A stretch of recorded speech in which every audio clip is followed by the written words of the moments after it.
A1 TV Telugu news నేను కవిత ముందుగా బులెటిన్లో అప్డేట్స్ చూద్దాం. మహబూబ్నగర్ జిల్లా కేంద్రంలోని పోలీసు పరేడ్ మైదానంలో స్వాతంత్ర దినోత్సవ వేడుకలు ఘనంగా నిర్వహించారు. మంత్రి జూపల్లి కృష్ణారావు జాతీయ పతాకాన్ని ఆవిష్కరించి పోలీసుల గౌరవ వందనం స్వీకరించారు. తెలంగాణ మరింత అభివృద్ధి చెందేలా ప్రభుత్వం నిరంతరం కృషి చేస్తుందని, యువత మాదక ద్రవ్యాలకు దూరంగా ఉండేలా అవగాహన కార్యక్రమాలు నిర్వహిస్తూ డ్రగ్స్ మాఫియాను అరికడుతున్నామని తెలిపారు. దేశ భవిష్యత్తు యువత చేతుల్లోనే ఉందన్నారు. ఈ కార్యక్రమంలో collector Khushbu Gupta, SP Janaki, mayor Mamata తదితరులు పాల్గొన్నారు.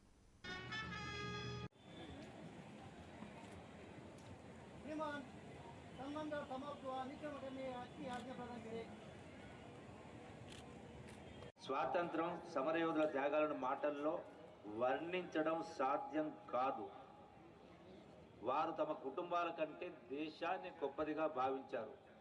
దేశం కోసం జీవించడం గొప్పది, దేశం కోసం మరణించడం మహోన్నతం అనుకున్న వారి త్యాగాల వల్లే మనం నేడు స్వేచ్ఛగా మాట్లాడుతున్నాం, చదువుకుంటున్నాం, మనకు నచ్చిన వృత్తిని ఎంచుకుంటున్నాం. కాబట్టి వారి త్యాగాలను ఎప్పటికి కూడా మరిచిపోకూడదు.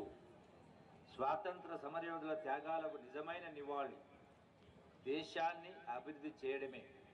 ప్రజలకు మనకు కొన్ని ముఖ్యమైన బాధ్యతలు ఉన్నాయి. స్వాతంత్ర దినోత్సవ సందర్భంగా జెండా ఎగరవేసుకోవడం ఒకటే కాదు, జెండా ఎగరవేయడంతో పాటు ఆనాటి మహానుభావులు, మహనీయులు దేశ స్వాతంత్ర